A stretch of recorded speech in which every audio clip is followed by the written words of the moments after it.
Hello students, आज की class में हम लोग क्लास 10th मैथ के प्रमेय 1.1 को देखेंगे। तो प्रमेय 1.1 क्या कहता है? इसे ही यूक्लिड विभाजन प्रमेयिका के नाम से भी जाना जाता है। प्रमेय 1.1 को ही क्या कहा जाता है? यूक्लिड विभाजन प्रमेयिका के नाम से जाना जाता है। ठीक है। अब ये प्रमेय क्या कहता है कि दो धनात्मक पूर्णांक ए और बी, जहाँ ए का मान हमेशा बी से क्या होना चाहिए? बड़ा होना चाहिए। दिए रहने पर दो अद्वितीय पूर्णांक क्यू और आर मिलते हैं जो इस प्रकार होते हैं। ठीक है। तो ए बराबर बी क्यू प्लस आर, जहाँ आर का मान हमेशा क्या होगा?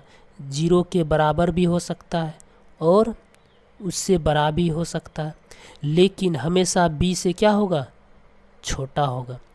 तो r का मान 0 से बड़ा और बराबर भी हो सकता है, लेकिन b से हमेशा छोटा होगा।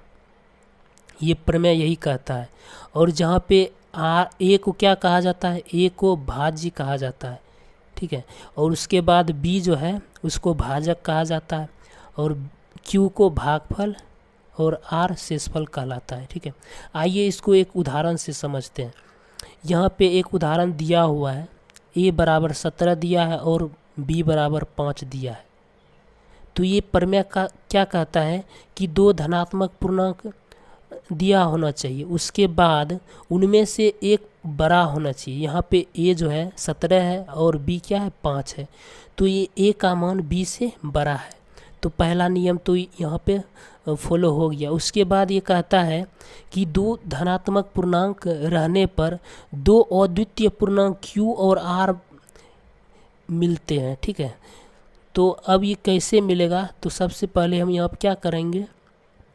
बड़ी संख्या 17 में छोटी संख्या से भाग देंगे। ठीक है। छोटी संख्या 5 से भाग देंगे तो 3 बार में जब इसको भाग देते हैं तो ये 15 हो जाता है। तो शेष कितना बचता है? यहाँ पे शेष जो होता है r का मान 2 हो जाता है। और ये क्या कहलाता है? 3 जो होता है यह q कहलाता है, यानी भागफल कहलाता है। ठीक है। तब जो कहता है ना कि तब हम इसको इस तरह से लिख सकते हैं कि a बराबर बी क्यू प्लस आर। तो a की जगह पे कितना है? 17 और b के जगह पे कितना है? 5 है। उसके बाद q की जगह पे कितना है? 3 है और r की जगह पे कितना है? 2 है। तो वही कहता है ये प्रमेय कि दो धनात्मक पूर्णांक दिए रहने पर दो अद्वितीय पूर्णांक प्राप्त होते हैं, q और r। q की जगह पे कितना हो गया? 3, r की जगह पे 2 आ गया। तो यही ये प्रमेय कहता है कि यदि दो धनात्मक पूर्णांक दिया हुआ है तो उससे जो है ना दो अद्वितीय पूर्णांक q और r मिलते हैं। तो ये प्रमेय 1.1 का कहना यही है। ठीक है। आइए एक और उदाहरण से समझते हैं। यहाँ पे क्या हुआ कि r जो आया, r का मान आप देख रहे हैं कि r का कंडीशन है कि r का मान 0 के बराबर और उससे बड़ा हो सकता है, लेकिन b से हमेशा छोटा होगा। तो यहाँ पे आप देख सकते हैं b का मान कितना है? 5 है और r का मान कितना है? 2 है। तो r का मान हमेशा क्या होता है? b से छोटा होता है। यही ये कंडीशन कहता है। ठीक है। आइए एक और उदाहरण से समझते हैं। दूसरा उदाहरण देखिए। यहाँ पे आपको a बराबर क्या दिया है? 24 दिया है और b बराबर 6 दिया है आपको। ठीक है। फिर से वही करेंगे, बड़ी संख्या में छोटी संख्या से भाग देंगे। जब भाग देते हैं तो 4 बार में ये 24 हो जाता है। तो यहाँ पे शेषफल क्या होता है? 0, पूरा कट जाता है। तो r क्या हो जाएगा? r बराबर यहाँ पे 0 हो जाएगा और ये q का मान कितना हो जाएगा? 4 हो जाएगा, क्योंकि 6 से जो है ना 24 4 बार में कट जाता है। तो यहाँ पे r का मान कितना हो गया? 0 हो गया और q का मान 4 हो गया। तो यहाँ पे देख रहे हैं r का मान 0 हो सकता है और उससे बड़ा हो सकता है। यहाँ पे 0 से बड़ा था, यहाँ पे 0 हो गया, लेकिन हमेशा जो होगा ना b से हमेशा छोटा होगा। ठीक है। अब इस प्रमेय का प्रयोग कहाँ पे करते हैं ये भी एक बार देख लेते हैं।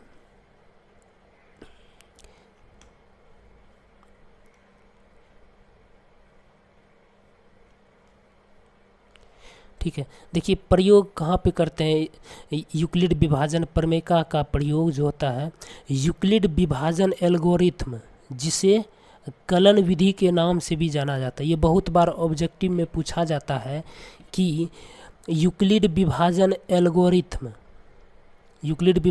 एल्गोरिथम को और किस नाम से जाना जाता है, तो इसे जो होता है ना कलन विधि के नाम से भी जाना जाता है। ठीक है, तो इसमें किया जाता है इसका प्रमेय का प्रयोग।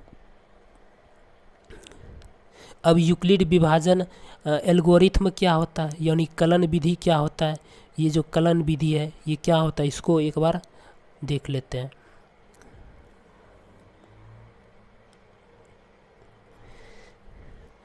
तो यूक्लिड विभाजन एल्गोरिथम जिसे कलन विधि भी कहा जाता है, इसका प्रयोग जो होता है यह दो दिए गए धनात्मक पूर्णांकों का एचसीएफ निकालने का एक तकनीक है। यह जो होता है यूक्लिड विभाजन एल्गोरिथम, यह क्या होता है कि दो दिए गए धनात्मक पूर्णांकों का एचसीएफ निकालने का एक तकनीक है। ठीक है, तो यूक्लिड विभाजन एल्गोरिथम से हम लोग क्या करते हैं, दो संख्याओं का एचसीएफ निकालते हैं।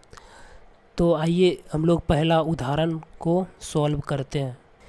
अब हम लोग जानेंगे कि यूक्लिड विभाजन एल्गोरिथम द्वारा दो धनात्मक संख्याओं का एचसीएफ निकालने की विधि, मतलब दो संख्याओं का एचसीएफ यूक्लिड विभाजन एल्गोरिथम से कैसे निकालेंगे, उसको 1 बाय 1 करके हम लोग इसको देखेंगे। तो पहला क्या कहता है, पहला नियम कहता है कि बड़ी संख्या को छोटी संख्या से भाग दें। दो को तो संख्या दिया रहेगा क्वेश्चन में, लेकिन हम लोग को क्या करना है कि उनमें से बड़ी संख्या को देखना है और छोटी संख्या को देखना है, फिर बड़ी संख्या को छोटी संख्या से भाग देना है। जो भी बड़ी संख्या होगा उसको छोटी संख्या से क्या करेंगे, भाग देंगे। फिर कहता है कि छोटी संख्या को शेषफल से भाग देंगे। अब बड़ी संख्या में छोटी संख्या से भाग देने के बाद शेषफल आएगा, अब उस शेषफल से जो है ना छोटी संख्या में भाग देंगे।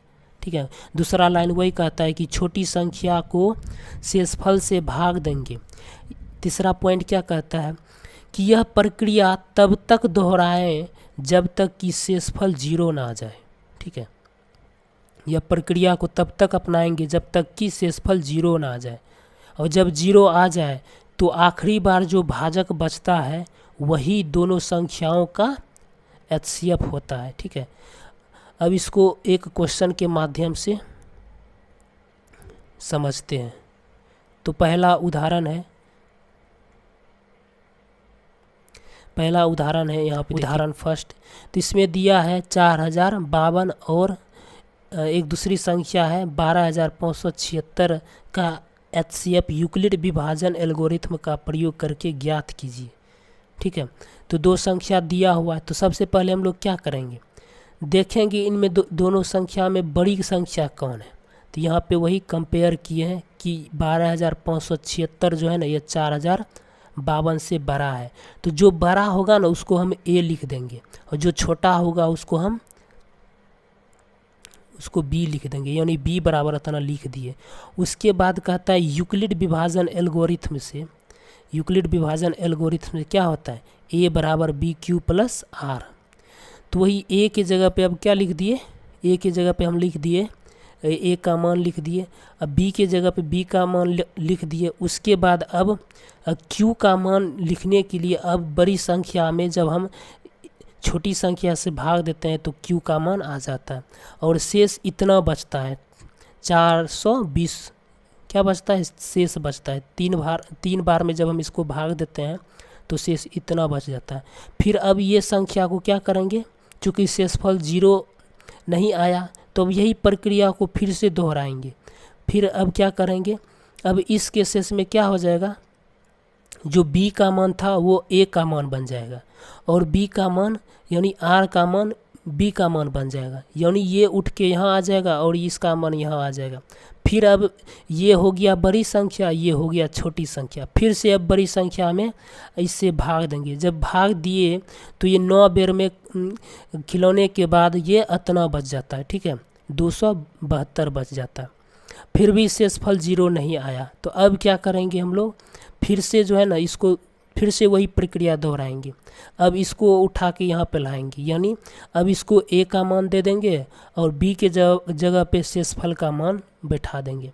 जब अब फिर से अब इस संख्या से भाग देते हैं 272 से, तो एक बार में खिलौने पर शेषफल इतना बच जाता है। ठीक है, उसके बाद फिर क्या करेंगे, शेषफल 0 नहीं आया तो ये प्रक्रिया फिर से रिपीट करेंगे, तो इसका मान a हो जाएगा। अब फिर r का मान b के जगह पर लिखेंगे, फिर उसमें भाग देंगे। भाग देने पर एक बार में खिलौने पर इतना शेष बच जाता है। ठीक है, तो फिर भी 0 नहीं आया तो फिर से अब अगेन इसमें क्या करेंगे, भाग देंगे। जब इसमें भाग देते हैं तो क्या हो जाएगा, अब b के जगह पे a के जगह पे ये वाला मान आ जाएगा, फिर b के जगह पे इसका मान आ जाएगा, फिर एक बार में खिलौने पर शेषफल 24 बच जाता है। तो फिर अगेन यही प्रक्रिया को रिपीट करेंगे। अब क्या करेंगे कि b का मान जो है फिर a के जगह पर रख देंगे। अब यहाँ पे b के जगह पे r का मान रख देंगे। ये रखने पर फिर 5 बेर में जब खिलाते हैं, भाग देते हैं, तो अब बार शेषफल कितना बचता है, 4 बचता है, 0 के करीब है। फिर अब अगेन क्या करते हैं, अब 24 को जो है ना a मान लेते हैं, फिर b के लिए r का मान ले लेते हैं, फिर अब खिलाते हैं। 24 में 4 से भाग देते हैं तो 6 बार में कितना हो जाएगा, खिलौने पर 24 हो जाएगा, और यहाँ पे अब बार शेषफल 0 आ जाता है। और जैसे ही शेषफल 0 आया तब हम लोग यहाँ पे रुक जाएंगे। तो चूंकि यहाँ शेषफल 0 है इसीलिए हम यहाँ रुक जाते हैं। ठीक है, और जब शेषफल 0 आ जाता है उस स्थिति में जो b का मान रहता है, उस स्थिति में जो भाजक रहता है वही उसका HCF कहलाता है। इसीलिए क्या हो जाएगा, HCF यानी दिए गए संख्या का HCF कितना हो जाएगा, 4 हो जाएगा। तो यही इसका क्या हो जाएगा, आंसर हो जाएगा। तो आज के लिए इतना ही, मिलते हैं नेक्स्ट क्लास में। Thank you.